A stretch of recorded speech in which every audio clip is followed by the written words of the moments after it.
வேந்தர் தொலைக்காட்சி நேயர்கள் அனைவருக்கும் வணக்கம். இது SRM பல்கலைக்கழகத்தின் தமிழ் பேராயம் நடத்தும் சொல் தமிழா சொல் 2025 மாபெரும் பேச்சு போட்டி. இந்த பேச்சு போட்டி மொத்தம் 3 சுற்றுகளாக நடைபெற இருக்கு. 2ஆம் சுற்றிலிருந்து 3ஆம் சுற்றான இறுதி சுற்றுக்கு தேர்வான நபர்களுடைய பெயர்களை நடுவர்கள் அறிவிப்பாங்க.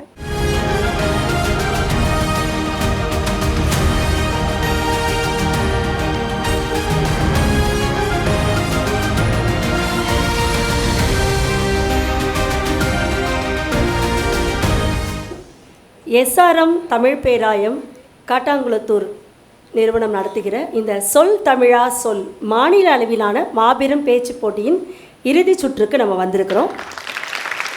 5000த்திற்கும் மேற்பட்ட மாணவர்கள் முதல் சுற்றில் கலந்து கொண்டிருக்கிறார்கள். அதிலிருந்து 2ஆம் சுற்றுக்கு தேர்ந்தெடுக்கப்பட்ட மாணவர்கள் 36 பேர். அதிலிருந்து தேர்ந்தெடுக்கப்பட்டு 3வது, அதாவது இந்த நிறைவு சுற்று. இந்த நிறைவு சுற்று என்பது சென்னை மண்டலத்திற்கு உண்டான ஒரு நிறைவு சுற்று. இந்த நிறைவு சுற்றிலே என்ன சிறப்பு அப்படின்னு சொன்னால், இந்த நிறைவு சுற்றில் வெற்றி பெறுகிற மாணவருக்கு 1 லட்சம் ரூபாய் பரிசை நம்முடைய SRM கல்வி நிறுவனத்தினுடைய இந்த தமிழ் பேராயம் அறிவித்திருக்கிறது. சார், தமிழ் படித்தா என்ன சார் கிடைக்கும் அப்படின்னு கேட்கப்பட்டது ஒரு காலம். தமிழ் படித்தால் எல்லாம் கிடைக்கும் என்று நிரூபித்துக் கொண்டிருப்பது இந்த காலம். இப்பொழுது இந்த நிறைவு சுற்றில் இறுதி சுற்றிற்கு தேர்வு பெற்று அந்த 1 லட்சம் ரூபாயை வெல்லப்போகிற அந்த மாணவ கண்மணிகளுடைய பட்டியலை நான் சொல்கிறேன். இதிலிருந்து ஒருத்தர் தான் அந்த அதிர்ஷ்டசாலி. அந்த பட்டியலுக்குரிய அந்த எண் எங்களுக்கு நம்பர் தான் தெரியுமே தவிர நபர்கள் யாருன்னு தெரியாது. அவங்க இந்த மேடைக்கு வந்தால் தான் அந்த வெற்றி பெற்ற இறுதி சுற்றிற்கு தேர்வாகி இருக்கக்கூடிய மாணவர்கள் யாருன்னு தெரியும். நான் அந்த நபர்களினுடைய எண்களை வாசிக்கிறேன். அவங்க மேடைக்கு வருமாறு கேட்டுக்கொள்கிறேன்.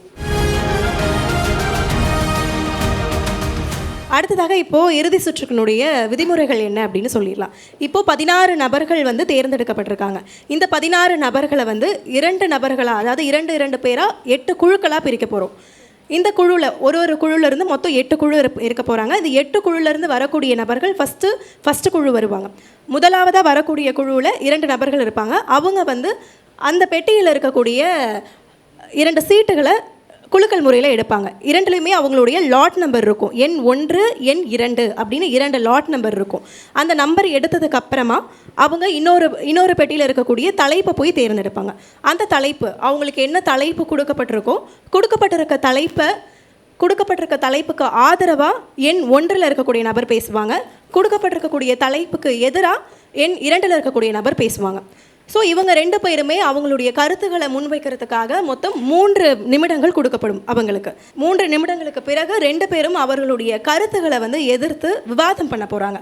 இந்த விவாதத்துக்கு அடுத்தபடியாக நடுவர்கள் 2 போட்டியாளர்கள்கிட்டையும் கேள்விகள் எழுப்புவாங்க. அந்த கேள்விகளுக்கு 2 போட்டியாளர்களும் தங்களுடைய பதில்களை முன்வைப்பாங்க. இந்த மாதிரி தான் இந்த சுற்று போக போகுது. இன்றைய அரசியல் தலைவர்கள் இளைஞர்களுக்கு எடுத்துக்காட்டாக இருக்கிறார்கள். ஆம், எடுத்துக்காட்டாகத்தான் இருக்கிறார்கள். மக்கள் பிரச்சனையை எடுத்து செல்வதிலே தலைவர்களுக்கு நிகர் யாரும் இல்லை. கொள்கையை அரசியல் தலைவர்கள் இன்று எடுத்துரைக்கிறார்கள். அதை இளைஞர்கள் எளிதாக பெற்றுக்கொள்கிறார்கள். அரசியல் தலைவர்கள் தங்களுடைய கொள்கைகளை சொல்லும்போது அவற்றை முன்பெல்லாம் இளைஞர்கள் நேரடியாக சென்று பார்க்க வேண்டிய சூழல் இருந்தது. ஆனால் இது அப்படி இல்லை. அவர்களுக்கு நம்மிடையே உலகம் உள்ளங்கை என்பது போல இந்த உள்ளங்கையிலே தொலைபேசி இருக்கிறது, திறன்பேசி இருக்கிறது. இதன் மூலம் நாம் எல்லாவற்றையும் தெரிந்து கொள்கிறோம். அரசியல் தலைவர்கள் தங்களுடைய கொள்கைகளை மட்டுமல்ல, தாங்கள் சார்ந்த திட்டங்களையும் மக்களிடையே எடுத்து சொல்கிறார்கள். இளைஞர்களுக்கு எடுத்துக்காட்டுதான் இன்றைய அரசியல் தலைவர்கள். அது மட்டுமல்ல, இந்தியாவை வல்லரசாக மாற்றுவதற்கு எல்லா தலைவர்களும் உழைத்து கொண்டுதான் இருக்கிறார்கள். மக்கள் பிரச்சனையை பேசிக்கொண்டுதான் இருக்கிறார்கள். அவர்கள் எங்களுக்கு எடுத்துக்காட்டு தான் என்று நான் சொல்வேன். எனக்கு கொடுக்கப்பட்ட தலைப்போ, இன்றைய அரசியல் தலைவர்கள் இளைஞருக்கு எடுத்துக்காட்டாக இருக்கவில்லை. ஏன் இருக்கவில்லை? இன்றைய அரசியல்வாதிகள் இளைஞர்களுக்கு எடுத்துக்காட்டாக இருந்திருந்தால் இன்றைய அரசியல் நிலைமை ஊழலில்லா அரசியலாக இருந்திருக்கும். மட்டுமல்லாமல் இன்றைய இளைஞர்கள் அரசியல்வாதிகளை பின்பற்றுவதில்லை, அவர்களை கேலி கிண்டல்கள் தான் செய்கிறார்கள். இன்றைய இளைஞர்கள் அவர்களை எடுத்துக்காட்டாக எடுத்துக்கொண்டிருந்தால் அவர்கள் வாழ்வில் பெரிய இடத்திற்கு வந்திருக்கலாம். ஆனால் இந்த அரசியலின் ஊழல்களால் இன்னும் நாம் அரசியலில் மேற்கொண்டு வருவதில்லை. இன்றைய இளைஞர்களோ இணையங்களில் மூழ்கி கொண்டிருக்கிறார்கள். அதற்கு காரணம் சிறந்த அரசியல் தலைவர்கள் தனது ஒப்புரைகளையும் அறிவுறுத்தல்களையும் தெளிவாக இளைஞர்களின் மனதில் பதிக்கப்படுவதில்லை. இன்றைய இளைஞர்களின் மன ஆற்றல் திறமையையும் நினைவு திறமையும் குறைந்துவிட்டது. ஏனெனில் அவர்கள் அறிவுத்திறனை 8 ஜிபியாகவும் 4 ஜிபியாகவும் குறைத்து விட்டார்கள். எனவே அரசியல் தலைவர்களை பார்த்து இன்றைய இளைஞர்கள் பெருமளவில் பாதிக்கப்படுவதோ அல்லது எடுத்துக்காட்டாகவோ எடுத்துக்கொள்ளவில்லை என்பது என் கருத்தாகும். அப்படி இளைஞர்கள் தலைவர்களை நிராகரித்தார்கள் என்றால், சென்ற ஆண்டு அக்டோபர் 27ஆம் தேதி விக்கிரவாண்டியிலே ஒரு மாநாடு, ஏறத்தாழ 10 லட்சம் பேர் கலந்து கொண்டார்கள். அதில் பெரும்பாலானவர்கள் இளைஞர்கள் தான். அப்படி என்றால் இளைஞர்கள் இன்றைய அரசியல் தலைவர்களை நிராகரிக்கிறார்கள் என்றால் அங்கே சென்றிருக்க வேண்டாமே? நான் இளைஞர்கள் தலைவர்களை நிராகரிக்கிறார்கள் என்று கூற வருவது என்னுடைய நோக்கம் அல்ல. இளைஞர்கள் அவற்றை பின்பற்றுமாறு அந்த கருத்துக்கள் இல்லை என்று தான் கூற வருகிறேன். எந்த ஒரு கருத்தையும் பின்பற்றாமல் இளைஞர்கள் இருக்க போவதில்லை. தலைவர் சொல்லை எந்த இளைஞனும் கேட்காமல் இருக்க போவதில்லை. அந்த தலைவருடைய சொல்லை கேட்கத்தானே இங்கிருந்து தமிழ்நாட்டினுடைய மூலை முடுக்கெல்லாம் இருந்து அந்த மாநாட்டிற்கு சென்றிருக்கிறார்கள். சுதந்திரம் என்பது கொடுக்கப்படுவதல்ல, எடுத்துக்கொள்வது. என் அளவுகோல் எனக்கு தெரிந்தால், எது சரி எது தவறு என்று எனக்கு புரிந்தால் என் சுதந்திரத்தை நானே எடுத்துக்கொள்வேன். எனக்கு யாரும் தர வேண்டிய அவசியமில்லை. எனவே இளைஞர்கள் தனது சுதந்திரத்தை தேர்வு செய்யும் அந்த பட்டியலில் இருக்கிறார்கள் என்று கூறுகிறேன். இளைஞர்கள் எது சரி என்று தெரிந்தனால்தான் அந்த தலைவரையே தனக்கான வழிகாட்டியாக தேர்ந்தெடுக்கிறார்கள் என்று நான் பேசுகிறேன். இளைஞர்கள் 18 வயதில் இருந்து தானே ஓட்டு போடும் திறமைக்கே வருகிறார்கள். அப்போது எவ்வாறு இவர் இப்படி கூற முடியும்? இளைஞர்கள் என்றால் 18 வயது முதல் 40 வயது வரை இளைஞர்கள் தானே. இருவருமே நன்றாக விவாதித்தீர்கள். என்னுடைய கேள்வி உங்களுக்கானது. ஒரு புது கவிஞன் சொன்னால், இந்த நாட்டில் தட்டினால் தங்கம் கிடைக்கிறது, வெட்டினால் வைரம் கிடைக்கிறது, நடித்தால் கூட நாடு கிடைத்து விடுகிறது, படித்தால் மட்டும்தான் வேலை கிடைக்கவில்லைன்னு சொன்னான். அப்படி இருக்கக்கூடிய இந்த சூழலில் இன்றைய இளைஞர்கள் அரசியல் தலைவர்களினுடைய கொள்கைகளை பின்பற்றுகிறார்கள்னு நீங்கள் பேசுனீங்க. உங்கள் தைரியத்தை நான் பாராட்டுறேன். என்ன கொள்கை இருக்குது, என்ன பின்பற்றுனாங்க? நீங்கள் சொன்ன ஒரு மாநாடு, குறிப்பிட்ட மாநாட்டில் செம்மறியாட்டு கூட்டம் போல போனாங்களா, இல்லை ஏதாவது செயல்படுத்தக்கூடிய கொள்கைகளை பின்பற்றி போனாங்களா? இதுதான் என்னுடைய கேள்வி. இல்லை, அந்த மாநாட்டில்தான் அவர்கள் கொள்கையை விளக்க மாநாடு என்று தான் அறிவித்தார்கள். அங்கு சென்ற பிறகுதானே அவர்களுக்கான கொள்கை புரிதல் ஏற்படுகிறது. அந்த மாநாட்டிற்கு பிறகுதான் அவர்களுக்கான கொள்கை புரிதலே ஏற்படுகிறது என்று நான் சொல்கிறேன். வருங்காலத்தில் புரிந்து கொள்வார்கள் என்று சொல்கிறேன். வாழ்த்துக்கள். நன்றி. யாருமே அரசியல் தலைவர்கள் இல்லையா பின்பற்றுவதற்கு? நிச்சயமாக அரசியல் தலைவர்கள் இருக்கிறார்கள். ஆனால் எனக்கு கொடுக்கப்பட்ட தலைப்போ இன்றைய அரசியல் தலைப்புகள். அப்படி தலைப்பு இன்றைய அரசியலில் இருக்கிறவர்கள் எடுத்துக்காட்டாக எடுத்துக்கொள்வார்கள். இன்றைய அரசியலில் அப்போ யாருமே இல்லையான்னு கேட்குறேன். எனக்கு கொடுக்கப்பட்ட தலைப்பின்படி எவரும் இல்லை. நன்றி. வாழ்த்துக்கள். மிக்க நன்றிகள். செல்பேசி அறிவு வளர்ச்சிக்கு பயன்படுகிறது. ஆமாம், இன்று எழுந்தது முதல் தூங்கும் வரை அனைவரும் செல்பேசியுடனே தான் வாழ்ந்து கொண்டிருக்கிறார்கள். ஆமாம், அது எப்படி அறிவு வளர்ச்சிக்கு பயன்படுகிறது என்று நீ சொல்ல வருகிறாள் என்று கேட்கலாம். அன்றெல்லாம் தான் பிறந்த குழந்தை முதல் என்ன செய்வது ஏது செய்வது என்று தெரியாமல் இருந்த பல பெண்களை நாம் பார்த்திருப்போம். ஆனால் இன்று நிலாவை காட்டி சோறூட்ட தேவையில்லை. செல்பேசியில் உள்ள செயற்கை நிலாவை காட்டியே சோறூட்டி விடலாம். இதில் நல்ல விஷயம் என்னவென்றால், ஒரு மாணவன் தான் என்ன கற்க வேண்டும் என்பதை செல்பேசியில் பார்க்க முடியும். அது மட்டுமா, அறிவு, போட்டி, விளையாட்டு என்ற அனைத்துமே இன்று செல்பேசியின் மூலம்தானே இத்தனை பேர் இங்கு வந்து அமர்ந்து கொண்டிருக்கிறோம். அது அறிவு வளர்ச்சிக்கு எப்படி பயன்படுகிறது என்று கேட்டால், எனக்கு இன்று ஒரு செய்தி தெரிய வேண்டும். ஆனால் என்னிடம் வெறும் செல்பேசி மட்டும்தான் இருக்கிறது, மற்ற எதுவுமே இல்லை.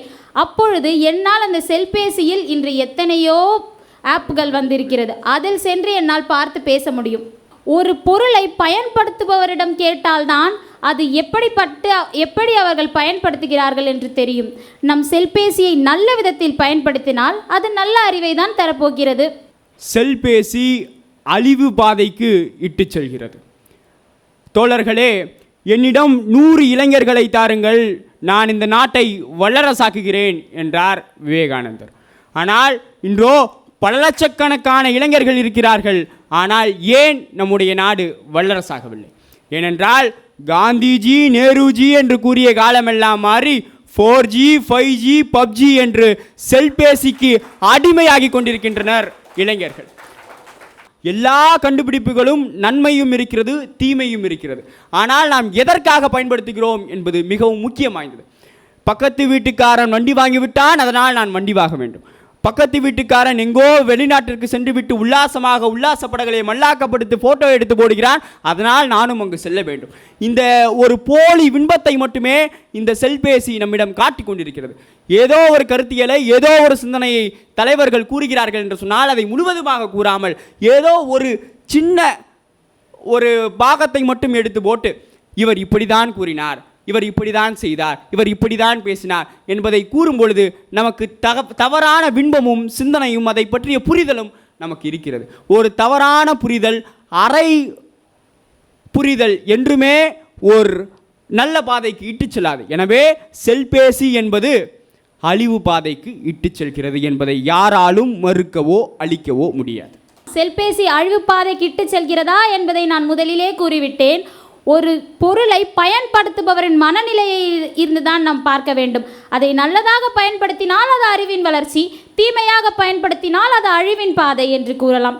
அது மட்டுமா, தோழர் அவர் பல கருத்துக்களை கூறினார்.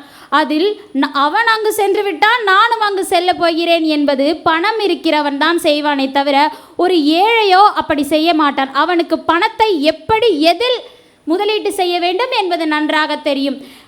செல்பேசி என்பது அறிவின் வளர்ச்சியை மட்டும்தான் கொடுக்கிறது தோழரே. என்னுடைய புலனத்திலே ஒரு குறுஞ்செய்தி வருகிறது. ஆசிஃபா ஒரு சிறுமியை பாலியல் ரீதியாக வன்கொடுமை செய்து கொன்றுவிட்டனர். அப்படி கொன்ற அவர்களுக்கு நீதி கிடைக்க வேண்டும் என்பதற்காக எனக்குடைய புலனத்திலே ஒரு செய்தி வருகிறது. அதாவது, நீங்கள் உங்களுடைய ஒளிவிளக்கை வானத்தில் அடியுங்கள் என்று. என்னுடைய ஒளிவிளக்கை வானத்தில் அடிப்பதற்கும் அங்கு ஆசிஃபாவிற்கு நீதி கிடைப்பதற்கும் என்ன ஒற்றுமை என்று எனக்கு புரியவில்லை. எனவே செல்பேசி அழிவு பாதைக்கு இட்டுச் செல்கிறது. நீங்கள் செல்பேசியை பயன்படுத்துகிறீர்களா இல்லையா? பயன்படுத்துகிறேன் ஐயா. அப்போ நீங்கள் அழிவு பாதைக்கு போகுதுன்னு சொல்கிறீங்க. ஆனால் அதை நான் எப்படி பயன்படுத்துகிறேன் என்பதில் தான் இருக்கிறது. அது அழிவு பாதைக்கு இட்டுச் செல்கிறதா அல்லது ஆக்கமுடையதாக மாற்றுகிறதா என்பதை நான் இங்கு பதிவு செய்ய விரும்புகிறேன் ஐயா. இல்லை, அறிவுன்னு பேசியிருக்கீங்க, செல்ஃபோன் உங்களுக்கே உறுத்தலா இல்லையா? ஆமாம், அது உண்மையாலே அறிவு தானம்மா. பயன்படுத்துகிறவங்க கையில் தானம்மா இருக்குது. இன்றைக்கி நான் அந்த சொல் தமிழா சொல்லுன்றது எனக்கு என்னோடய தோழி ஒருத்தவங்க அனுப்பியது தான். அது எனக்கு ஆனால் அவங்க என்னோடய பள்ளி தோழி, அவங்களுக்கும் எனக்கும் பேச்சுவார்த்தை கூட இல்லை. அந்த செல்பேசின்னு ஒன்று இருந்ததுனால தானே இன்றைக்கி எஸ்ஆர்எம் காலேஜில் சொல் தமிழா சொல்லுன்னு ஒன்று நடக்குதுன்னு தெரிஞ்சுக்கிறதுக்கு அது நமக்கு உதவுது இல்லைம்மா. அப்போ செல்பேசி நம்ம அறிவை வளர்க்குறதுக்கு தானே உதவுது. இன்றைய சமுதாயம் இது மாதிரி ஒரு அறிவு வளர்ச்சிக்கு கொண்டு போனால் இந்த நிகழ்ச்சியோட வெற்றி அது. ஆமாம்மா. ஆனால் பொதுவாக ஒரு கருத்து இருக்கம்மா, தொலைபேசிக்கு தொல்லைபேசின்னு ஒரு கருத்து இருக்கு. தொல்லைபேசி ஆகுவது அந்த மனிதனின் கையில் தானே ஐயா இருக்கிறது.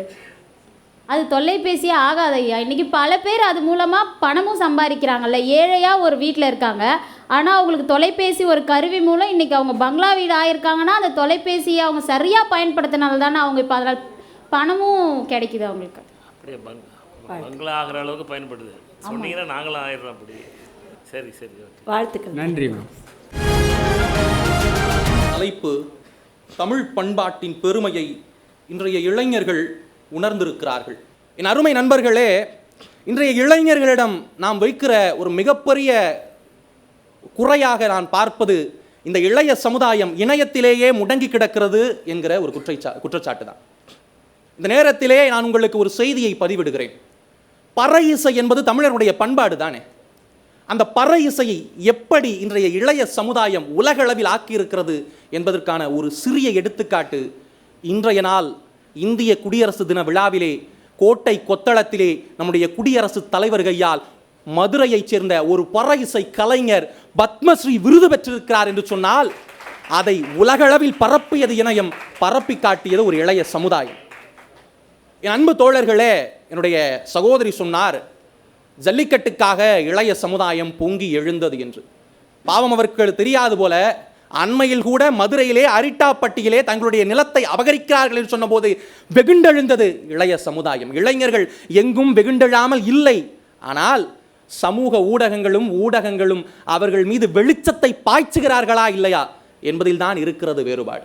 என் அன்பிற்குரியவர்களே, இளைஞர்கள் சமுதாய சீர்திருத்தத்திற்கு எதிர்வராமல் இல்லை. ஆனால் அப்படி எதிர் வருபவர்களை நாம் கண்டுகொள்ளவில்லை என்பதுதான் இங்கு உறுதியாகிறது. தமிழர் பண்பாட்டை இளைஞர்கள் இன்றைக்கு உணர்ந்திருக்கிறார்களா, உணரவில்லையா? என்னுடைய தலைப்பு உணரவில்லை.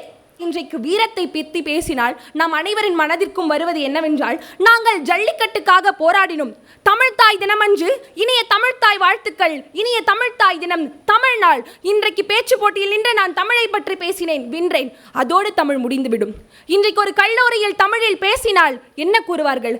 அடடே, இவன் ஏதோ அரசு பள்ளியில் படித்த மாணவன் போல தமிழை பற்றி பேசிக் கொண்டிருக்கிறான் என்பார். தமிழ் பண்பாட்டின் உச்சம் எதுவென்று தெரியுமா? நம்முடைய விருந்தோம்பல் பண்பு. இளங்கோவடிகள் எழுதிய நம்முடைய சிலப்பதிகாரத்தில் கூட கூறுவார், நம்முடைய கண்ணகி தேவியார் சொல்லுவார், அதாவது கோவலன் என்னுடன் இல்லை, அதனால் அந்த விருந்தோம்பல் சரியில்லை என்று கூறுவாள். அத்தகைய சிறப்பு வாய்ந்த விருந்தோம்பல் பண்பாட்டையே கொண்டிருந்த நம் தமிழினத்தில் இன்று விருந்தோம்பல் எங்கு சென்றிருக்கிறது? உறவினர் நம் வீட்டிற்கு வந்தால் நம்முடைய பிள்ளைகளின் முதல் எண்ணம் என்ன? ஐயோ, எப்பொழுது உறவினர்கள் இந்த வீட்டை விட்டு செல்வார்கள் என்று. இன்றைக்கு இந்த தமிழ் பண்பாட்டையே இந்த இளைஞர் சமுதாயம் பின்பற்றி கொண்டிருக்கிறது? நிச்சயம் கிடையாது. கொடை அடுத்த ஒரு மாபெரும் பண்பாடு. இன்றைக்கு எங்கு கொடை இருக்கிறது? கொடை கொடுத்த பல்வேறு வள்ளல்களை கொண்ட தமிழ் சமுதாயத்தில் இன்றைக்கு கொடை எங்கே சென்றது? தகைய சிறப்பு வாய்ந்த தமிழர் பண்பாட்டினை இன்றைய இளைஞர்கள் நிச்சயம் உணரவில்லை. இன்றைக்கு ஜல்லிக்கட்டுக்குள் சென்று எத்தனை வீரர்கள் தங்களுடைய வீரத்தை நிரூபித்திருக்கிறார்கள். அதே போல் அந்த ஜல்லிக்கட்டுக்கு எத்தனை பார்வையாளர்கள் சென்றிருக்கிறார்கள். அங்கு சென்றிருக்கும் பார்வையாளர்களே அந்த ஊரில் இருக்கும் நண்பர்களோ அல்லது அந்த போட்டியில் கலந்து கொண்டிருக்கும் மனிதர்களுடைய உறவினர்களாக தான் இருப்பார்கள். இதுதான் என்னுடைய கேள்வி உங்களிடம். முழு பூசணிக்காயை சோற்றில் மறைக்கிற வேலையை பார்த்திருக்கிறார் என்னுடைய சகோதரி. அந்த பூசணிக்காயை உங்கள் கண்களுக்கு நான் தெரியப்படுத்த விரும்புகிறேன். என் அன்பு நண்பர்களே, சகோதரி சொன்னார் தமிழனுடைய விருந்தோம்பல் காணாமல் போயிருக்கிறது என்று. அப்படியெல்லாம் அல்ல. இன்றைக்கு திருச்சியிலே, பெங்களூர் மாவட்டத்திலே பல லட்சம் ரூபாய் சம்பாதித்த ஒரு ஐடி ஊழியரான ஒரு தம்பதிகள், கணவன் மனைவியான தம்பதிகள், அந்த ஐடி ஊழியத்தில் சம்பாதித்த அத்தனை லட்சமான ஒரு வருமானத்தையும் விட்டுவிட்டு இன்றைக்கு திருச்சி மாவட்டத்திலே ஒரு 5 ஏக்கர் நிலத்திலே மாதம் 8000 மட்டுமே கிடைக்கிற அளவிற்கு தினை அரிசியும் ராகு களியும் அந்த நிலத்திலே பயிரிட்டு இருக்கிறார்கள். அதன் மூலம் அவர்களுக்கு கிடைக்கிற வருமானம் வெறும் 8000. அங்கு 8000 1 லட்சமா என்பது பெரிதல்ல. இந்த தமிழ் சமுதாயத்தினுடைய பண்பாட்டை அவர்கள் மீட்டெடுக்கிறார்கள். அதுதான் முக்கியம். பண்பாடை பற்றி ஒருத்தர் பெருமையை சொன்னீங்க, அவங்க உணரவில்லைன்னு சொன்னீங்க. பண்பாடுன்னா என்ன? ஐயா, பண்பாடு என்பது நம்முடைய முன்னோர்கள் ஒரு வழிமுறையை பின்பற்றி இருப்பாங்க. அந்த வழிமுறையை நாம் பின்பற்றுவதுதான் பண்பாடு. அதே போல் நான் சொன்னேன் அல்லவா, நம்முடைய ஆடை முறைகள் இப்படி இருந்தது, நம்முடைய விருந்தோம்பல் இப்படி இருந்தது, நம்முடைய கொடை சிறப்பாக இருந்தது, வீரம் தழைத்தோங்கி இருந்தது. இத்தகைய பண்பாடு தான் என்னை பொறுத்தவரை நம்முடைய தமிழர் பண்பாடு. நீங்க சொல்லுங்க ஐயா. இது தவறான புரிதல், பலருக்கு இருக்கிற புரிதல். பேராசிரியர் தோப்பா அவர்கள் சொல்றார் மிக தெளிவா, பண்பாடுன்றது பண்பட்ட ஒன்று. பண்படுத்துதல்னா சமைத்தல்னு சொல்றோம். காலத்திற்கு ஏற்றாற் போல, அந்த சூழலுக்கு தக்காற் போல நல்ல முறையிலே அறம் சார்ந்து நிகழ்கின்ற மாற்றங்களுக்கு ஏற்பட்டதுதான் பண்பாடு. பண்பாடுன்றது எங்க தாத்தாவும் பாட்டனும் என்ன பண்ணிக்கிட்டு இருந்தாங்களோ அதை இப்ப நான் பண்றதுக்கு பேர் பண்பாடு இல்லை. என்னுடைய கால சூழலில் என்னுடைய மக்களுக்கு என்னுடைய சமூகத்திற்கு எப்படிப்பட்ட அறம் தேவையோ அந்த அறத்திற்கு சூழ்த்தக்க வாழ்க்கையை நான் வாழ்கிறேனா, அதுதான் பண்பாடு. எந்த விதமான மாற்றங்களை உங்களுடைய கருத்துப்படி எதிர்பார்க்குறீங்க?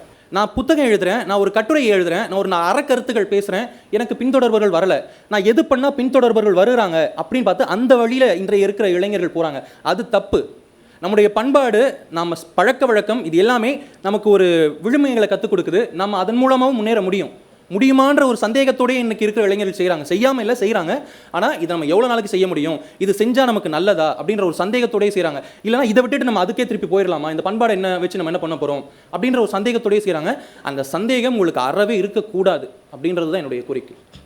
இந்த சொல் தமிழா சொல் மூலியமாக நாங்கள் எங்களுடைய தமிழ் மொழியின் வளத்தையோ அல்லது எங்களுக்குள் இருக்கும் தமிழ் மொழியின் ஆர்வத்தையோ தூண்டிக்கொண்டும் இது போன்ற பல்வேறு நிகழ்ச்சிகளில் இன்றைய எளிய சமுதாயம் கலந்து கொண்டு தமிழ் மொழியின் பெருமையை பாரெங்கும் கொண்டு செல்ல வேண்டும்.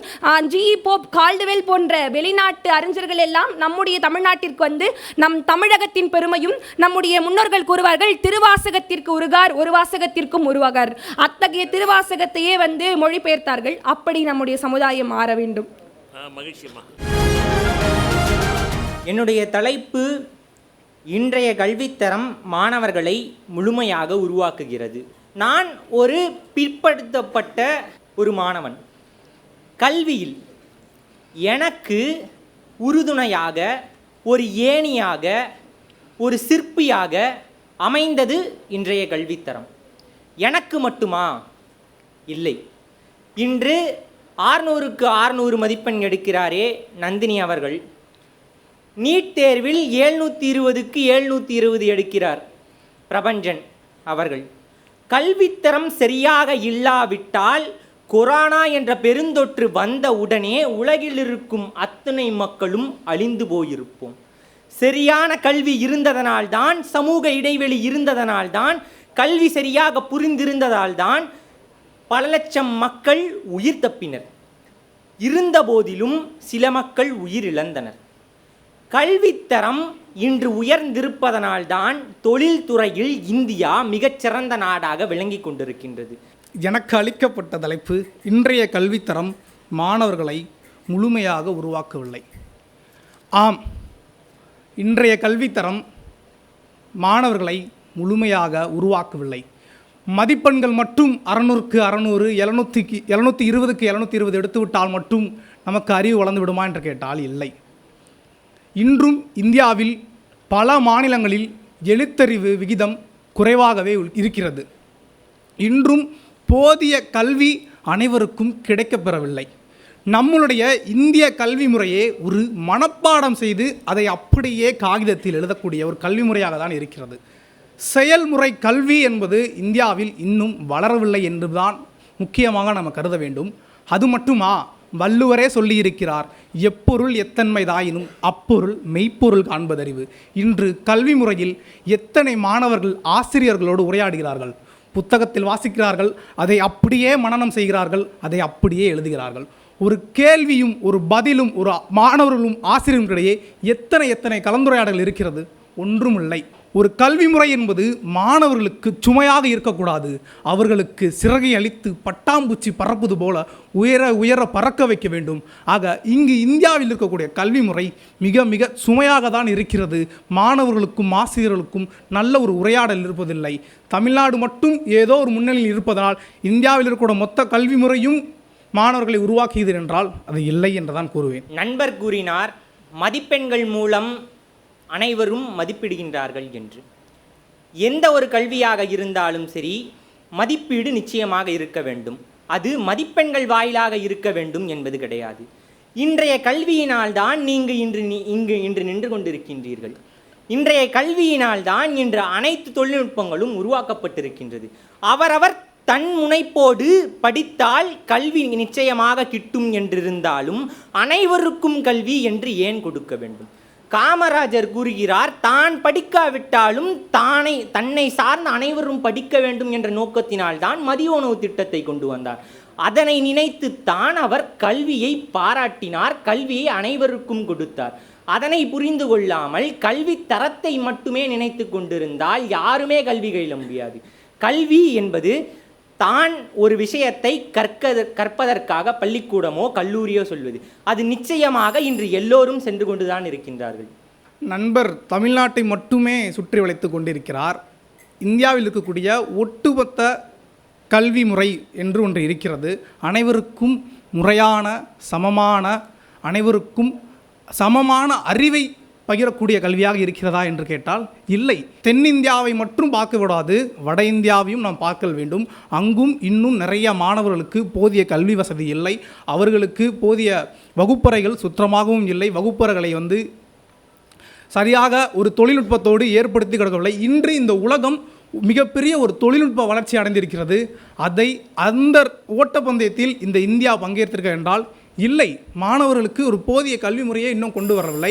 இன்னும் பழைய காலத்திலிருந்தே நாம் அதை சொல்லிக்கிட்டதுனால எந்த ஒரு பயனும் இல்லை என்று சொல்கிறேன் நண்பருக்கு. அப்படியானால் இப்போ தேசிய கல்விக் கொள்கையை கொண்டு வராங்க இல்லையா, நேஷனல் எஜுகேஷன் பாலிசி, அதை நீங்கள் எப்படி ஆதரிக்கிறீங்களா, எதிர்க்கிறீங்களா? அதில் ஒரு சில மாற்றங்களை நிகழ்த்த வேண்டும் ஐயா. அதாவது அரசியலமைப்பு சட்டமே கூட்டாட்சி தத்துவம் என்று சொல்லியிருக்கிறது. ஆக ஒவ்வொரு மாநிலத்திற்கும் அதன் அதிகாரத்தை கொடுத்து அவர்கள் மாநிலத்திற்கு ஏற்ப சில மாற்றங்களை செய்து கொண்டு வருவதனால் அதில் மிகப்பெரிய நன்மையும் இருக்கிறது என்பதை நான் இங்கே தெரிவித்துக் கொள்கிறேன். அதே கருத்து நீங்கள் என்ன பதில் சொல்ல வருவீங்க? இன்றைய நிலைமையில் கற்றால்தான் சோறு, எவ்வழியிலாது கல்ல வேண்டும் என்பது அனைவரின் குறிக்கோளாக இருக்கிறது. கல்வி என்று ஒன்று கிடைத்தால் அதை எப்படியாவது எடுக்க வேண்டும் என்றும் துடிக்கும் இளைஞர்களுக்கு நிச்சயமாக எது வந்தாலும் சரிதான். இங்கே மாணவர்களும் ஆசிரியர்களும் கலந்து பேசிக்கிறதில்ல அப்படின்னு சொல்கிறீங்க. அதுக்கு யார் காரணம்? ஆசிரியர்கள் தயாராக தான் இருக்காங்க, மாணவர்கள் இருக்காங்களா? மாணவர்களும் தயாராக தான் இருக்கிறார்கள். ஆசிரியர்களும் அதற்கேற்ற ஒத்துழைப்பை முழுவதுமாக நல்குவதில்லை. அதில் பாதிக்கப்பட்ட நானே பேசுகிறேன். நான் தயாராக இருக்கிறேன், என்னை சுற்றியுள்ளவரும் தயாராக இருக்கிறார்கள். இல்லை, நானும் தயாராக இருக்கிறேன். பேராசிரியர் என்ற இடத்துல மாணவர்கள் தயாராக, மிகுந்த ஆசிரியர்கள் பாடத்திற்குள்ள அதிகமாக தயாராக இருக்கிறார்கள். பாடத்தை தாண்டி கற்பதுதான கல்வி. நம்ம சுற்றி இருக்கக்கூடிய பிரச்சனைகள், அரசியல், அதையும் விவாதிப்பதற்கு ஆசிரியர்கள் தயாராக இல்லை என்பது. நானும் உங்கள் ஸ்டாண்டில் தான் நிற்கிறேன். நானும் பேராசிரியராக அதுக்கும் தயாராக தான் இருக்கேன். உங்கள் மாதிரி ஆசிரியர்கள் எனக்கு கிடைத்திருந்தால் நான் இந்த இடத்தில் எதிர்த்து பேசியிருக்க மாட்டேன், கிளம்பி போயிருப்பேன். எனக்கு இல்லை என்பதனால் மட்டும்தான் எங்களுடைய ஏக்கம். இதன் முடிந்ததுக்கு அப்புறம் கண்டிப்பாக விவாதிப்போம். நன்றிங்கய்யா. நன்றி, வணக்கம். நாங்கள் எடுத்துக்கொண்ட தலைப்பு மாணவர்களுக்கு அரசியல் ஈடுபாடு அவசியம். இளைஞர்களே வருங்கால தூண்கள் என்பார்கள். நம் பாரத நாடு இளைஞர்களை அதிக அளவில் கொண்ட நாடு. இந்த இளைஞர்களின் இளமை பருவத்தில் தான் இவர்கள் மாணவர்களாக இருக்கிறார்கள். மாணவர்கள்தான் வருங்கால தூண்கள், வருங்கால எதிர்காலம் என்பார்கள்.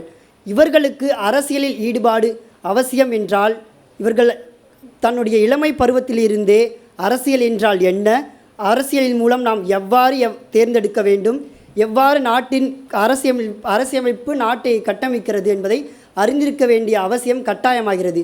ஏனெனில் எந்த ஒரு விழிப்புணர்வுமே இல்லாமல் அரசியல் தலைவர்களை தேர்ந்தெடுத்தால் அது வருங்காலத்தில் கட்டமைக்கக்கூடிய அரசு என்பதை அந்த அளவுக்கு சரியான முறையில் அவர்களால் தீர்மானிக்க முடியாது. ஆகவே இளம் வயதிலிருந்தே அரசியல் மீதான விழிப்புணர்வும் அவசியமும் தெரிந்து கொள்வது என்பது அவசியமாகவே இருக்கிறது. மாணவர்களுக்கு அரசியல் விழிப்புணர்வு கட்டாயம் தெரிந்திருக்க வேண்டும் என்று நான் சொல்கிறேன். மாணவர்கள் அரசியலில் ஈடுபாட்டினுடைய அவசியம் இல்லை என்று என்னுடைய கருத்தை நான் பதிவு செய்கின்றேன்.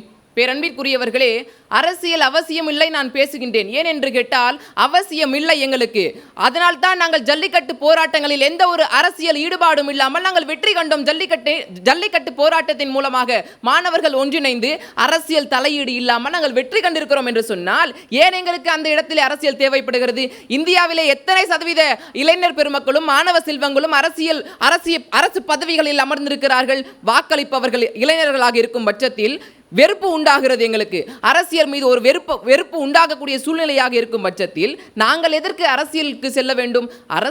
அரசியலை அறிந்தால் போதும், அரசியலுக்கு செல்ல வேண்டும் என்ற அவசியம் எங்களுக்கு கிடையாது. புரட்சியினாலும் கூட பாரதியை போல நாங்கள் பேசி வென்று விடுவோமே தவிர நாங்கள் அரசியலுக்கு செல்ல வேண்டிய அவசியம் இல்லை.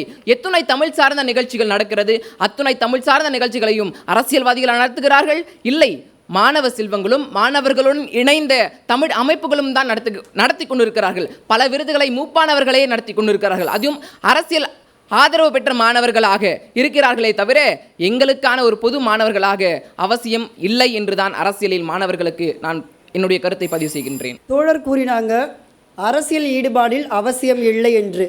அதே போல் கடந்த நாடாளுமன்ற தேர்தலில் எத்தனை பேர்களுக்கு இடமளிச்சிங்க? எல்லாம் வயசானவங்களுக்கு தான் எல்லா இடத்தையும் கொடுத்தீங்கன்ட்டு. அனுபவமே சிறந்த ஆசான்னு சொல்லியிருக்காங்க நம்மளுடைய முன்னோர்கள்.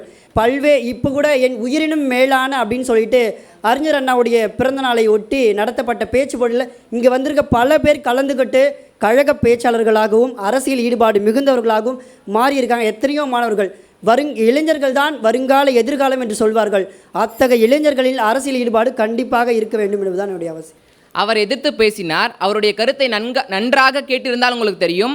என் உயிரினும் மேலான பேச்சு போட்டி அறிஞர் அண்ணாவினுடைய பேச்சு போட்டி அல்ல, கலைஞருடைய பேச்சு போட்டி. மாணவர்களுக்கு அரசியல் ஈடுபாடு இருந்திருந்தால் அவர் நன்கு அந்த பேச்சு போட்டியிலே நன்கு அவருடைய கருத்துக்களை உட்புகுத்தி அதனை நினைவுபடுத்தி இருப்பார். ஆர்வமே இல்லாமல் அந்த பேச்சு போட்டிக்கு சென்று விட்டு எப்படி நீங்கள் அரசியல் ஆர்வம் மிக்க தலைவர்கள் நாங்கள் உருவாக்குவோம் என்று நீங்கள் பேசலாம்?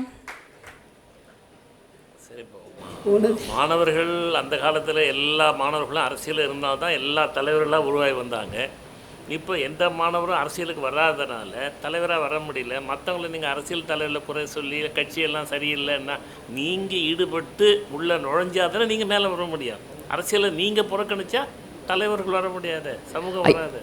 ஐயா, அதற்கான திட்டங்களையும் நல்ல மாணவர்களுக்கு தேவையான அந்த சலுகைகள் எல்லாமே கொடுக்குறாங்க. இருந்தாலும் ஏழை மாணவர்களுக்கு சரியாகவும் இந்த சாதி பாகுபாடு பார்த்தோம். சில அரசியல் கட்சிகளும் சரி, சில தலைவர்களும் சரி, அந்த கோட்பாடுகள் இல்லாமல் அனைவரும் சமம் என்ற நிலையை நம்ம உருவாக்கணும். அப்படின்னா மாணவர்களும் அரசியலில் ஈடுபடலாம். ஆனால் அந்த நிலைமை கொஞ்சம் சரி பண்ணாதான் நமக்கு மாணவர்களுக்கு அந்த ஈடுபாடு இருக்குமே தவிர மற்றபடி மாணவர்களுக்கு அரசியல் ஈடுபாடு தேவையில்லை என்ற என்னுடைய கருத்து இருக்கிறது. ஐயா, நீங்கள் என்ன சொல்கிறீங்க? எத்தனையோ தலைவர்கள் ஆரம்பத்துலேருந்தே அரசியலில் ஈடுபட்டதுனால தான் இன்றைக்கு அவங்களாம் நம்ம தலைவர்களாக நினச்சி போட்டுட்டு இருக்கோம். அதே மாதிரி இன்றைக்கு இருக்கிற இளைய சமுதாயமும் அரசியலில் கண்டிப்பாக ஈடுபாடு பட்டு இன்றைக்கு நடக்குகிற தவறுகளை எல்லாம் நடக்க விடாமல் தடுக்க வேண்டும் என்றால் அது இன்றைக்கு இருக்கக்கூடிய இளைஞர்களால் மட்டும்தான் முடியும். ஆகவே கண்டிப்பாக இளைஞர்கள் அரசியலில் ஈடுபாடு கொள்ள வேண்டும், அது அவசியமாகிறது என்று. சரி, வாழ்த்துக்கள். நன்றி. இன்று எனக்கு கிடைத்துள்ள தலைப்பு தாய்மொழி வழி கல்வியின் அவசியம். யாமறிந்த மொழிகளிலே தமிழ் பொழிந்தாவன எங்கும் காணோம் என்று பாரதி சொன்னாரே, அதற்கு காரணம் ஒரு சின்னதான சாஃப்ட் ஸ்பாட் என்பார்கள் அல்லவா, இதயத்திலே ஒரு சின்ன நுணுக்கம் தாய்மொழிக்காக. இப்படியாக இருக்கிற சமூகத்திலே நாம் தாய்மொழி வழி கல்வியை இப்பொழுது எப்படி பார்க்கிறோம்? தமிழ் மீடியம் தானே, என்ன நடந்துற போகுது? நானும் தமிழ் மீடியத்தில் படித்தவள் தான். குறைந்தது ஒரு 8ஆம் வகுப்பு வரை தமிழ் மீடியத்தில் படித்தவள் தான். அப்படியாக இருக்கிற சூழலிலே ஆங்கில வழியில் படித்த மாணவர்கள் என்னை எப்படி பார்க்கிறார்கள் என்ற பார்வை வித்தியாசம் இருக்கிறது அல்லவா? அதுவே ஒரு தாய்மொழி வழி கல்வியை கற்க வேண்டும் என்று நினைக்கிற மாணவனுக்கு முதல்லடி. கார்டிசால் என்று மூளையில் ஒரு இடம் இருக்கிறது அல்லவா, கார்டெக்ஸ் என்று, அந்த இடத்திலே இருக்கும் நுண்ணுருக்கங்கள் இருக்கிறது அல்லவா, அது தாய்மொழியால் மட்டும்தான் அதிகம் வளர்க்க முடிகிறது என்று விஞ்ஞானிகள் கண்டுபிடித்திருக்கிறார்கள். எனக்கு தலைப்பு வழி கல்வி அவசியமில்லை. இது மிக கடினமான தலைப்பு தான், இருந்தாலும் என்னால் முடிந்த வாதத்தை வைக்கிறேன்.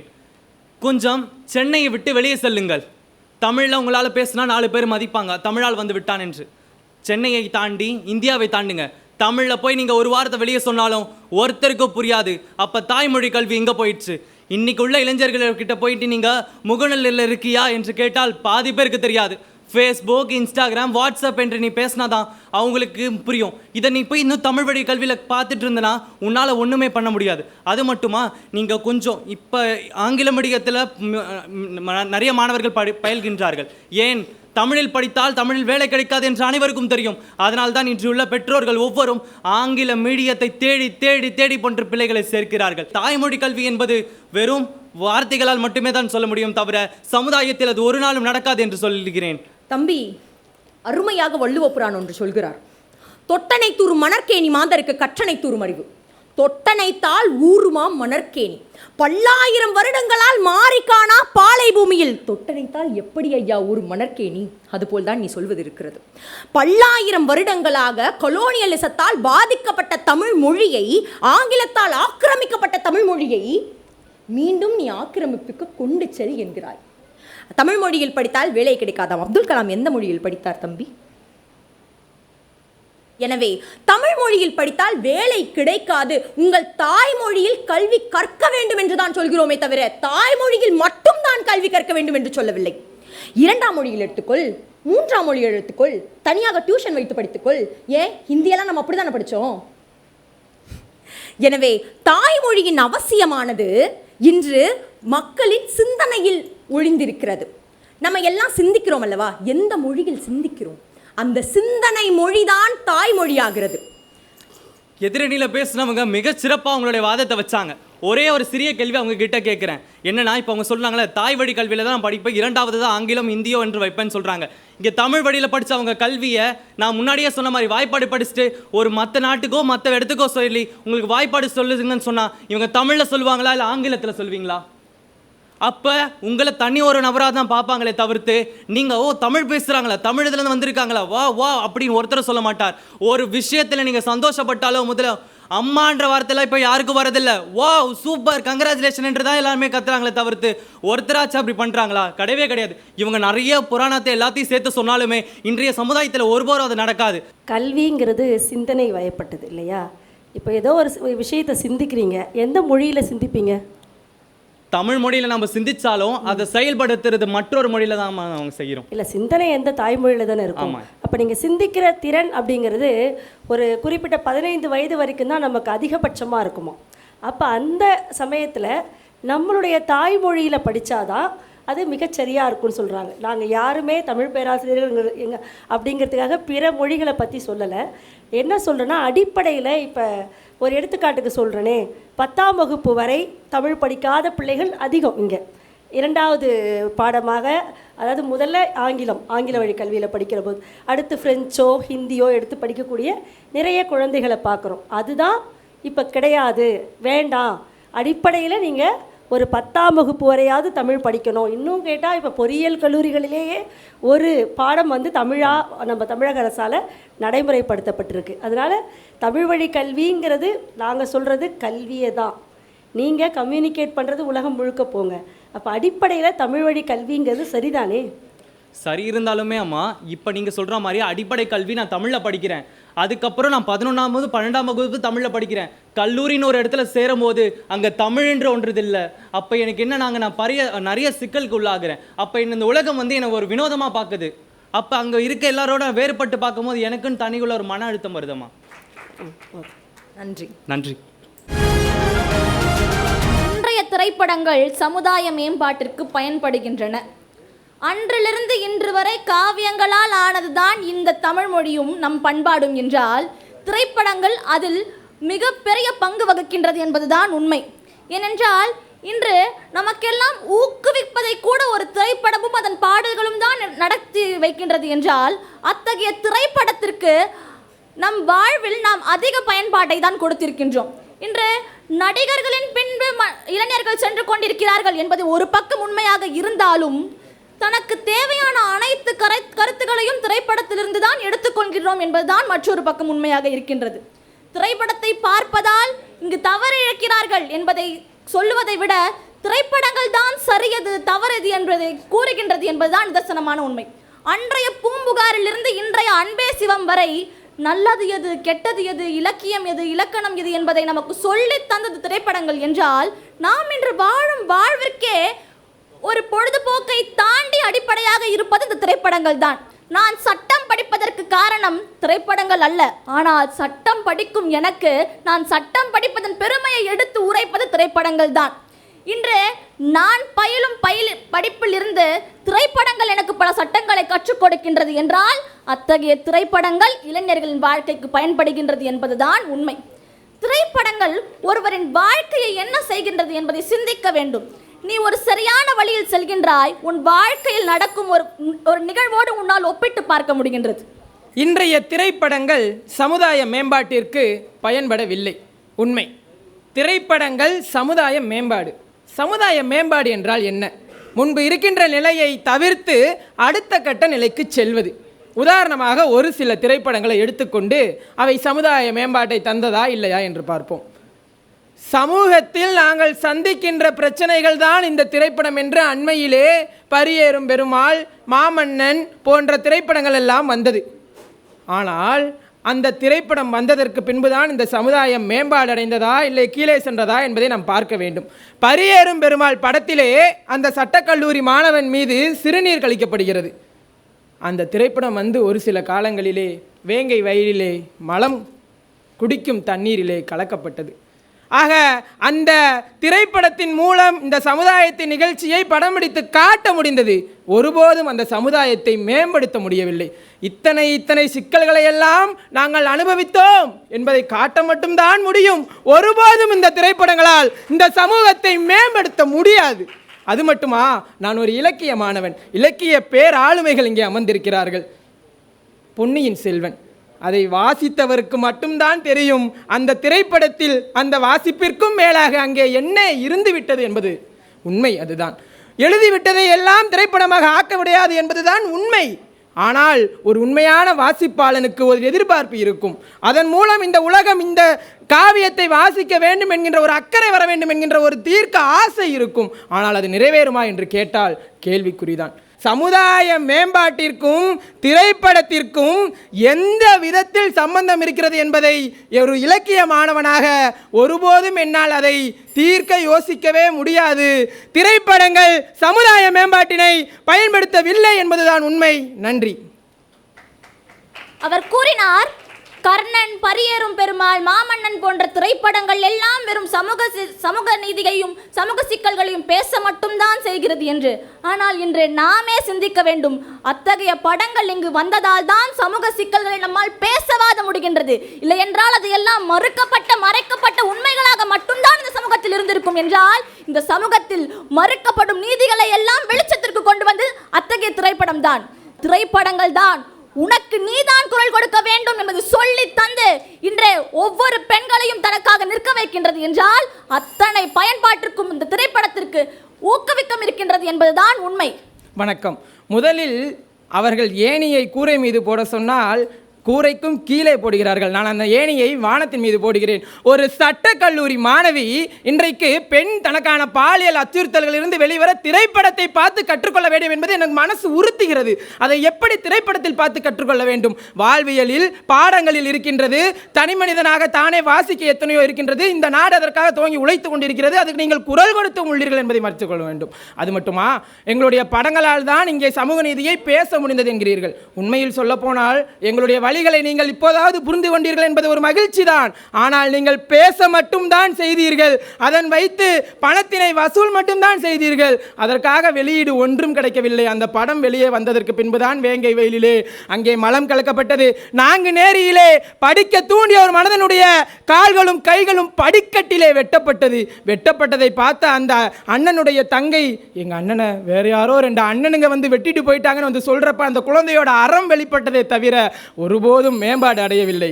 பாலியல் வன்முறையிலிருந்து பெண்கள் பாதுகாத்துக்கிறது திரைப்படங்களால் அப்படின்னு சொன்னீங்க. திரைப்படங்களாலும் அந்த உண்மை தொகை இருந்தது. ஆனால் அந்த திரைப்படங்களில் காட்டப்படுகின்ற வன்முறை காட்சிகள் தான் இதற்கு காரணம்னு நான் சொல்கிறேன். நீங்கள் என்ன சொல்கிறீங்க பதில்? திரைப்படங்கள் சரியது தவறது என்பதை இரண்டுமே இந்த சமுதாயத்திற்கு காட்டுகின்றது. அதில் தவறு என்பது என்ன செய்தாலும் அந்த சமுதாயத்தில் தடுக்க முடியாத ஒன்று. ஏனென்றால் ஒரு பெண்ணை பற்றி தவறாக பேசுவதை தவறாமல் செய்யும் சமூகம்தான் இது என்றால், அத்தகைய தவறுகளிடம் இருந்து நாம் எப்படி நம்மை பாதுகாத்துக் கொள்ள வேண்டும் என்பதை வாழ்வியலும் அறிவியலும் சொல்லித் தருவது போல் திரைப்படங்களும் சொல்லித் தருகிறது என்பதுதான் உண்மை. திரைப்படங்களால் ஏன் உங்களுக்கு திரைப்படம் பார்க்கறது பிடிக்காதா? பொதுவாக அதிகமாக பார்க்குறது இல்லைம்மா. ஏன்னா என்னுடைய வீட்டில் அந்த காலத்தில் தொலைக்காட்சி பெட்டியில் நான் சென்னை வந்ததுக்கப்புறம் தான் திரைப்படங்கள். ஆனால் அதுக்கான சூழல் இப்போ அமையல.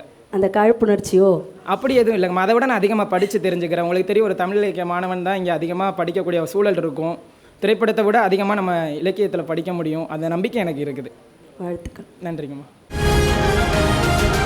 நாட்டுப்புற கலைகள் வளர்ந்துள்ளன தலைப்பு. நம்மளுடைய நாட்டுப்புற கலைகள் என்பது காலங்காலமாக அனைத்து ஆன்றோர்களாலும் சான்றோர்களாலும் புறக்கணிக்கப்பட்ட ஒரு கலையாக தான் காணப்பட்டது. மேல் நாட்டாருடைய வருகைக்கு பின்புதான் வில்லியம் ஜான் தாமஸ் என்கின்ற ஒரு ஆங்கில அறிஞர் நாட்டுப்புறவியல் என்கின்ற ஒரு முறையை ஆய்வு செய்த போதுதான் நம் தமிழ்நாட்டில் இருக்கக்கூடிய அனைத்து ஆன்றோர்களின் பக்கமும் அந்த பக்கம் திரும்பியது. அதன் பிறகுதான் நாட்டுப்புற கலைகள் படிப்படியாக வளர்ந்து வருவதை நம்மால் காண முடிந்தது. இல்லையெனில் நாட்டுப்புற கலைகள் அன்றையே அழிந்து காணப்பட்டிருக்கும். சரி, அன்றைய காலகட்டத்தில் நாட்டுப்புறங்கள் வளர்ந்து வந்தன. இந்த காலகட்டத்தில் வளர்ந்து வருகிறதா என்று கேட்டால் அது வளர்ந்து வருகிறது என்று தான் நான் சொல்லுவேன். இன்றைக்கு எத்தனையோ கல்லூரி நிகழ்ச்சிகளிலும் பள்ளி நிகழ்ச்சிகளிலும் எத்தனையோ நாட்டுப்புற கலைகள் நிகழ்த்தப்படுகின்றன என்பதையும் நாம் சிந்தித்து பார்க்க வேண்டும்.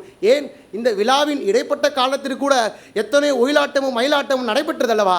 அவ்வகையிலே ஒவ்வொரு நாட்டுப்புற கலைகளும் இன்றைக்கும் நம்மால் பின்பற்றப்படுகின்றதான நாம் கூற வேண்டும். தலைப்பு நாட்டுப்புற கலைகள் இன்னும் வளர்ச்சி அடையவில்லை என்று. தோழர் அனைவரும் நினைத்து கொண்டிருப்போம் நமக்கு தெரிந்ததெல்லாம் 5லிருந்து 8 இருக்கிற நாட்டுப்புற கலைகள் மட்டும்தான். ஆனால் இந்த தமிழகத்தில் நம்முடைய தமிழ் பாரம்பரியத்தில் பண்பாட்டில் பல்வேறு வகையான நாட்டுப்புற கலைகள் என்பது இருக்கிறது. எத்தனை பேருக்கு தெரியும்? நெல் தூத்தும் போது ஒரு விதமான பாடல் பாடுவார்கள், அது ஒரு நாட்டுப்புற கலை தான். நாட்டுப்புற பாடல்கள் இங்கே குறைந்துவிட்டு இருக்கிறது. நீர் சாட்டை ஆடுதல் அப்படின்ற ஒரு அற்புதமான கலை இருக்கிறது, நாட்டுப்புற கலை. இப்பொழுது அது எங்கேயுமே இல்லை. வள்ளி கும்மி அப்படின்ற ஒரு நாட்டுப்புற கலை இருக்கிறது. அதில் பெரிய சங்கிலி ஆட்டம், பெரிய சலங்கை ஆட்டம், பெரிய சங்கிலி ஆட்டம் எத்தனை பேருக்கு தெரியும்? நம்மளுடைய பாரம்பரியம் என்ன சொல்கிறது என்றால் பல்வேறு வகையான பாடல்கள் பாடுகிறது. ஒப்பாரியிலே பல்வேறு விதமான ஒப்பாரிகள் இருக்கிறது. நாத்து நடும்போது அவர்கள் பாடுகின்ற அந்த கதைகள் எல்லாம் பல்வேறு விதத்தை சொல்லுகிறது. ஒரு பாடல் ஒன்று இருக்கிறது, பாப்பாங் கிணத்துல தண்ணி மொண்டு நான் அப்படியே விழுந்து விட்டேன் உள்ள அப்படின்னு ஒரு நாட்டுப்புற பாடல் இருக்கு. நாத்து நடும்போது பாடுவாங்க, செட்டி கிணத்துல விழுந்து அப்படியே செத்துட்டேன் அப்படின்ற ஒரு வார்த்தை இருக்கு. இது நான் பேசுவதற்கு கொஞ்சம் அழுத்தமாக இருக்கலாம், ஆனால் அந்த மக்களினுடைய வழி அப்படிப்பட்டது. இதெல்லாம் தான் நாட்டுப்புற கலைகள். ஆனால் இன்றைய சூழ்நிலையில் இதெல்லாம் வளர்ச்சி அடையவில்லை. இப்போ நீங்கள் நினைக்கலாம், இப்போ ஒரு பறை இசை கலைஞருக்கு பத்மஸ்ரீ கொடுத்துருக்காங்க அப்படின்னு நினைக்கலாம். அந்த பறை இசை கலைஞர் போன்று பல்வேறு கட்ட கலைஞர்கள் பின்னாடி நலிவடைந்து கொண்டு இருக்கிறார்கள். அவர்களுடைய எல்லாத்தையுமே விட்டுட்டு போயிட்டாங்க. வில்லுப்பாட்டு அழிந்து கொண்டு இருக்கிற நிலையில் இருக்கிறது. ஏதோ ஒரு திருவிழாக்களில் மட்டும்தான் தெரிகிறது. பொம்மலாட்டம் மிக மோசமான நிலையில் இருக்கிறது. இதற்காகத்தான் சொல்லுகிறேன், வளர்ச்சி அடையவில்லை. தோழர் இன்னும் பழமைவாதியாக இருந்து கொண்டிருக்கார் என்பதனை தன்னுடைய பேச்சில் நிரூபித்து விட்டார் என்று நான் அறிகின்றேன். ஐயா, இன்றைக்கு அவர் சொன்னார், நாட்டுப்புற கலைகளை வளர்ப்பதற்கு அரசாங்கம் பல முடிவுகளை எடுத்து வரணும், திட்டங்களை முன்னெடுக்க வேண்டும் என்று. எப்பொழுது இந்த ஆட்சி தொடங்கியதோ பல ஆண்டுகளுக்கு முன்பாகவே நாட்டுப்புற கலைகள் வளர வேண்டும் என்று இதற்காக ஒரு குழு அமைத்து இதற்கு ஒரு IAS அதிகாரி அமைத்து கொண்டு செயல்பட்டு வருகிறார் என்பதை தோழர் அவர்கள் புரிந்து கொள்ள வேண்டும். தோழரினுடைய கருத்துக்கு நான் முற்றிலுமாக எதிர்ப்பாக இருக்கிறேன். ஏனென்று தெரியுமா? தரவுகள் தரட்டும், தோழர் தரவுகள் தரட்டும். நான் சொன்ன அந்த பட்டியலிட்ட அனைத்து நாட்டுப்புற கலைகளுமே மீட்டெடுக்கப்பட்டது அப்படி என்ற தரவுகள் தரட்டும். அதற்கு பிறகு நானும் ஒற்றுக்கொள்கிறேன் இவருடைய கூற்று சரி என்று. நாட்டுப்புற பாடல்கள்லாம் இப்போ மீண்டும் மக்கள்கிட்ட எழுச்சியோடு வருமா? இன்னும் ஒரு காலத்தில் 90 விழுக்காடு தமிழ் மக்கள் நாட்டுப்புற பாடல் தான் பாடிட்டு இருந்தாங்க இல்லைங்களா? அதில் புரட்சிகரமான கருத்தெல்லாம் சொன்னாங்க. சாதாரண ஒரு 2 வரியிலே பெரிய புரட்சியெல்லாம் சொன்னாங்க. ஊரான் தோட்டத்திலே ஒருத்தன் போட்டானா வெள்ளரிக்காய், காசுக்கு 2 விற்க சொல்லி காகிதம் போட்டானா வெள்ளைக்காரன். மிகப்பெரிய புரட்சி. நாம் உழைக்கிறோம், நாம் பாட்டு போடுறோம், இது இவ்வளோ தான் விற்கணும், ஒருத்தன் அங்கேருந்து காகிதம் போட்டான். இப்படி தான் நாட்டுப்புற இலக்கியம் ஒரு புரட்சிகரமான இலக்கியமாக வந்தது. இன்றைக்கி இருக்கிற மக்கள் ஏன் அதை விட்டு விலகிட்டாங்க? ஏன்னா புதுமைன்ற ஒன்று விஷயத்தினால இந்த திரைப்பட பாடல்கள்னு உள்ளே வந்துடுச்சு. இப்போ புதுசாக வந்திருக்க புது கலாச்சாரம் அவர்களை மாற்றிக்கொண்டு இருக்கிறது. ஆனால் இதிலிருந்து மாறணுன்றதுக்காக மார்கழி மக்கள் இசை அப்படின்ற ஒரு புது நிகழ்ச்சிகள் வந்து கொண்டு இருக்கிறது. இதன் மூலியமாக அந்த நாட்டுப்புற அந்த கலைஞர்களை அவங்க கண்டெடுக்கிறாங்க. அது மூலியமாக இப்போ தான் கொஞ்சம் கொஞ்சமாக அந்த கலைஞர்கள் வெளியே தெரிந்து கொண்டு இருக்கிறார்கள். அது போன்ற நிகழ்ச்சிகளை தான் இன்னும் நிறைய வரணும். வளர்ச்சியடையாமல் இருக்கிற இந்த கலைஞர்கள் நலிவுற்ற கலைஞர்கள் மீண்டும் வரணும்னா நம்ம இன்னும் அவர்களுக்கு நிகழ்ச்சிகள் தரணும். அந்த கலைகளை பட்டியலிட்டு அந்த கலைஞர்களுக்கு பயிற்சி தந்து இன்னும் 4 பேருக்கு பயிற்சி தந்தோம்னா கலைகள் வளர்ச்சி அடையும். நாட்டுப்புற ஆய்வாளர் அவர் வானமாமலை, அவர் கிட்டத்தட்ட 1200 நாட்டுப்புற கலைகள் இருந்தது. இப்போது 20 கலைகள் தான் இருக்குது அப்படின்னு சொல்கிறாரு. இது எதனால்? இன்றைய இளைஞர்கள் மேலை நாட்டு மோகத்தில் இருக்கிறதுனால தான் அழிஞ்சிக்கிட்டு வருது. எப்படி நீங்கள் இது நல்ல முறையில் செயல்படுதுன்னு சொல்கிறீங்க? அந்த காலகட்டத்தில் எந்த ஒரு தொழில்நுட்ப வசதி கிடையாது, எந்த ஒரு தொலைக்காட்சி வசதி கிடையாது. அப்போது மக்களுக்கு பொழுதுபோக்கு என்பது போது இந்த நாட்டுப்புறலை பின்பற்றினார்கள். ஆனால் இன்றைக்கு இத்தனை வளர்ச்சிகள், செயற்கை நுண்ணறிவு போன்ற பல சாதனங்கள், 5ஆம் தலைமுறை கணினிகள் என்று பல உருவாக்கப்பட்ட பிறகும் இன்றைக்கும் 20 வகையான நாட்டுப்புற கலைகள் இருக்கின்ற பொழுது அது இன்னும் வளர்க்கப்படும் என்கின்ற ஒரு நம்பிக்கை என்னுடைய கருத்துமா. இப்போ சங்கமம் என்ற நிகழ்ச்சியில் மிகப்பெரிய வளர்ச்சி வந்திருக்குல்ல நாட்டுப்புற கலைகளுக்கு. ஆமாங்க ஐயா, அது உண்மை, நான் அதை ஒற்றுக்கொள்கிறேன். ஆனால் என்னென்னா நான் சொன்ன அதில் வேற்று மாநிலங்களில் இருக்கிற அந்த நாட்டுப்புற கலைஞர்கள் உள்ளே வந்துடுறாங்க. என்னுடைய கருத்து என்னென்னா, நம்ம நாட்டிலே நலிவுற்ற கலைஞர்கள் நிறைய பேர் தவித்து கொண்டு இருக்கிறார்களே, அவர்களுக்கும் வாய்ப்பு கிடைச்சா நல்லா இருக்குமே. அதுதான் என்னுடைய கருத்து. சரி. SRM பல்கலைக்கழகத்தின் தமிழ் பேராயம் நடத்திய சொல் தமிழா சொல் 2025 சென்னை மண்டலத்திற்கான மாபெரும் பேச்சு போட்டியில் இறுதி சுற்று வரை கலந்து கொண்டு வெற்றி பெறக்கூடிய 8 நபர்கள் யார் அப்படின்றத இப்போ அறிவிக்க போகிறோம். ஆறுதல் பரிசு வாங்கக்கூடிய நபர், 8ஆம் இடம் பிடிக்கக்கூடிய நபர் மு. சந்துரு, மாநில கல்லூரி. 7ஆம் இடம் பிடித்து ஆறுதல் பரிசு பெறக்கூடிய நபர் ஆத்தா டெக்ஸின், அண்ணா பல்கலைக்கழகம். 6ஆம் இடம் பிடித்து ஆறுதல் பரிசு பெறக்கூடிய நபர் கி வைஷாலி, டாக்டர் அம்பேத்கர் சட்டக்கல்லூரி. 5ஆம் இடம் பிடித்து ஆறுதல் பரிசு பெறக்கூடிய நபர் ஹரிணி, சென்னை இன்ஸ்டிடியூட். 4ஆம் இடம் பிடித்து ஆறுதல் பரிசு பெறக்கூடிய நபர் டி கோகுல், இந்து மிஷன் மருத்துவக் கல்லூரி. 3ஆம் இடம் பிடித்து 50,000 ரூபாய் பரிசு வெல்லக்கூடிய நபர் சு சதீஷ்குமார், சென்னை பல்கலைக்கழகம். 2ஆம் பரிசு 75,000 ரூபாய் சஞ்சனா, செயின்ட் ஜோசப் பொறியியல் கல்லூரி. முதல் பரிசு பெறக்கூடிய நபர் 1,00,000 ரூபாய் ரொக்க பரிசை வெல்கிறார் பாண்டி கணேஷ். பரிசு பெற்ற 8 பேருக்கு இன்னொரு மகிழ்ச்சியான செய்தி. நம்முடைய மாண்புமிகு வேந்தரையா அவர்கள் லட்சக்கணக்கில் பரிசு கொடுத்துருக்காங்க. இன்று நடந்த போட்டியில் வெற்றி பெற்ற 8 பேருக்கும் வேந்தரையா அவர்கள் இருந்து உங்கள் அனைவருக்கும் விருந்து தர இருக்கிறார்கள். இன்றைக்கு நடைபெற்ற சென்னை மண்டலத்துக்கான பேச்சு போட்டியில் வெற்றி பெற்ற நபர்களுக்கான பரிசு தொகை அப்படின்றது மாநில அளவிலான இறுதிப் போட்டி நடைபெறக்கூடிய நாளன்று வழங்கப்படும் அப்படின்றத இந்த இடத்துல நாங்கள் தெரிவித்துக் கொள்கிறோம். எஸ்ஆர்எம் பல்கலைக்கழகத்தின் தமிழ் பேராயம் நடத்திய சொல் தமிழா சொல் 2025 பிரம்மாண்ட பேச்சு போட்டி ரொம்ப வெற்றிகரமாக இன்றைக்கி நிறைவு பெற்றிருக்கு. இதுக்காக பின்னாடி இருந்து உழைத்தவர்கள், முக்கியமாக பங்கேற்ற மாணவர்கள், எஸ்ஆர்எம் பல்கலைக்கழகத்தின் தமிழ் பேராய குழுவினர், அடுத்ததாக வேந்தர் தொலைக்காட்சி ஊழியர்கள், இவங்க எல்லாருக்குமே எங்களுடைய நெஞ்சார்ந்த நன்றிகளை தெரிவித்துக் கொள்கிறோம். அடுத்ததாக வேலூர் மண்டலத்தில் உங்கள் எல்லாரையும் சந்திக்கிறேன். நன்றி, வணக்கம்.